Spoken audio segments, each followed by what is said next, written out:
speaking of people putting you in boxes, I mean, Forrest, you've played a lot of roles that actually weren't written for black actors. They were either race neutral or written for someone else. Was that something you intentionally went after, or you needed to do out of necessity because there weren't enough?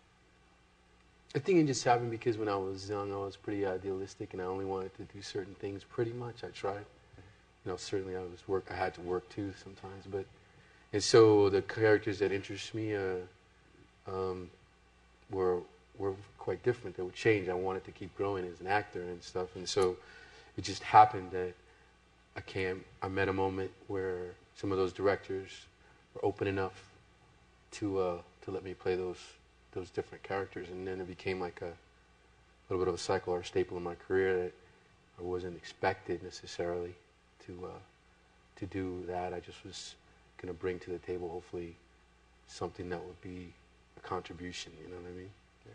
And it happened. It really happened like that, basically out of my own personal desires to try to continue to grow as an actor.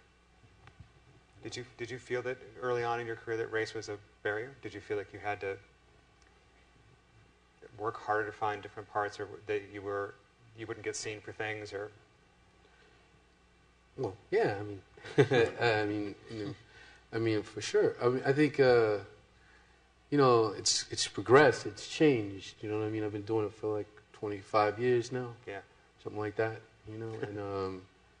And now there's a lot of actors, of color who are working more consistently in more interesting roles. But when I was first doing that, when I was first doing I don't know, Good Morning Vietnam or something like that, that character was written, as sort of a nerdy Jewish guy. It was written. The writer wrote it around himself, Mitch Markowitz. And Color Money, the character was originally like a yuppie kind of guy. Was it really? Yeah. That's interesting. So then... What about Ghost Dog? But Ghost Dog was written for me. Well, it was written specifically for you. Yeah, I mean, it was because me and Jim had met each other at Super 8 Sound Place, and we wanted to work, and then we had an idea, and then we just kept talking, he would come into town, we'd talk for a few hours, 5 hours, and he'd leave, and then finally he said, I'm going to write it. Mm-hmm. But yeah, no, it just started to grow, and I was lucky that I was able to, as a black actor early on, to start to play a lot of different types of characters, and then so my career moved on, and now it's a different world. It's like filmmakers, color behind the camera. I mean, not for everybody, because there's still other minorities, like Asians and natives and women, Latin, and you guys are an argument against that in some ways because you're doing such great work and great roles, How did you get to play the nerdy Jewish guy? I want to know. Yeah.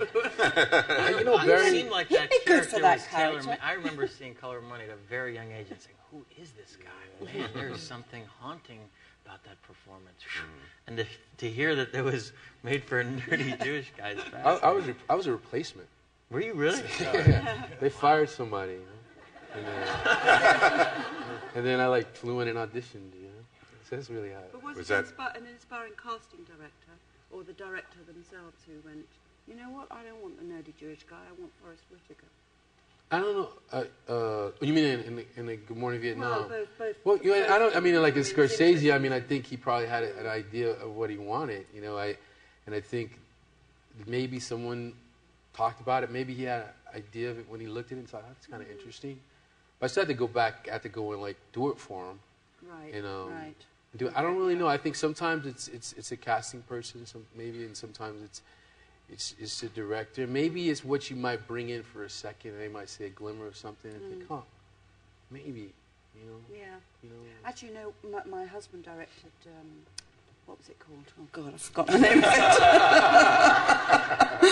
it. Famous movie with Deborah Thingy and Winger. An officer and a gentleman. Thank you very much.